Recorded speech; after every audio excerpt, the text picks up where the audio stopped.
online Manipur YouTube channel sabing bir mayam pum nang po amuka na taram lok sari han badam na maru iba pawam update thamjage sabung ko khunaugi mafam ani da kuki militant singa bom yauna landarak pada kun ngak pa ama sire maira paibi ama sokle eran lisaina kan bada makok kai ba yauna miyu yahum sokle hairi ba mafam ani asida kun ngak pa ama di kuki militant singi marakta kan mamongda khut thoknari uyum pok ama di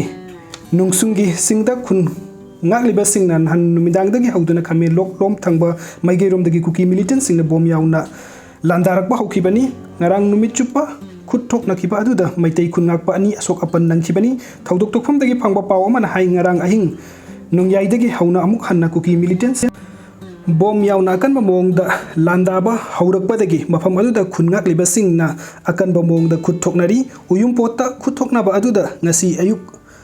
kun ngakpa ani sokhi tungda nungthin pung ahum rom tarak pada pukhau santipur da khuthok nabada khungakpa amasu kuki militant singna kablak panongmai maru na pan badagi laikan na bangam dana laikhidraba adugi thabak to nongmai maru na palaga lengjum da phawdo kibani hairi laikhidraba athoba adugi mamings sagol mangdagi sagol sem loya sahi kulhumdoi son of Ranjit kawi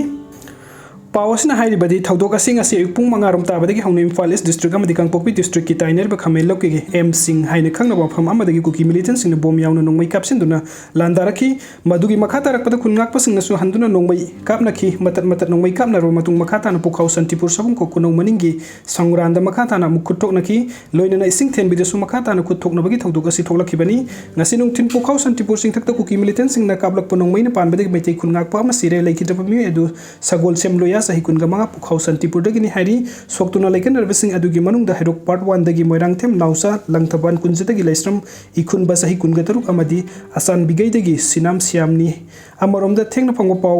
gi matung da sangran area da su nongmai kap nakiba aduda khulngak pa ani rom asoka pan nangki mafam aduda red cross ki team ama sangsinduna laukhat na ba hot na khre hairi ngasi gi nongmai kap nakiba aduda kuki singi maikai dagi su asi ana kaya morom yawi hairi